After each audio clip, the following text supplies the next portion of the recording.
કરજણમાં સરકારી અનાજનું મોટું કૌભાંડ ઝડપાયું। પાદરા ગોડાઉનથી નીકળેલો 185 બોરી જથ્થો રફેડફે થાય તે પહેલા જ પોલીસ ત્રાટકી। કરજણ ગરીબોના મોંનો કોળિયો છીનવી લેતા અનાજ માફિયાઓ વિરુદ્ધ કરજણ પોલીસે લાલ આંખ કરી છે। કરજણના શિવવાડી મંદિર પાછળ કેનાલ રોડ પરથી પોલીસે શંકાસ્પદ સરકારી અનાજનો મોટો જથ્થો ઝડપી પાડીને મસ્ત મોટું કૌભાંડ ખુલ્લું પાડ્યું છે। એક ચોક્કસ બાતમીના આધારે કરજણ પોલીસે વોચ ગોઠવી હતી, જેમાં એક આઈસર ટેમ્પોમાંથી ગેરકાયદેસર રીતે લઈ જવાતો સરકારી અનાજનો જથ્થો મળી આવ્યો હતો।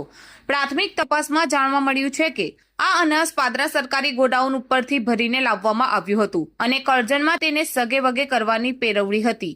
પોલીસે આઈસર ટેમ્પોમાંથી કુલ 185 બોરી અનાજ જપ્ત કર્યું છે, જેમાં 120 બોરી સરકારી ચોખા, 60 બોરી ઘઉં, 5 બોરી ચણા।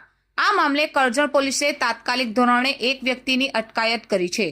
અનાજનો જથ્થો શંકાસ્પદ જણાતા કરજણ પોલીસે આ અંગેનો વિગતવાર રિપોર્ટ કરજણ મામલતદારને સોંપ્યો છે। પુરવઠા વિભાગ અને પોલીસની આ સંયુક્ત તપાસમાં મોટા માથાઓના નામ પણ બહાર આવે તેવી પૂરેપૂરી શક્યતા છે।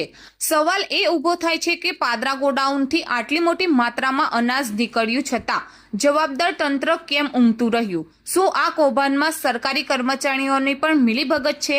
હાલમાં પોલીસે આઈસર ટેમ્પો અને અનાજનો જથ્થો કબજે કરી આગળની કાયદેસરની કાર્યવાહી હાથ ધરી છે।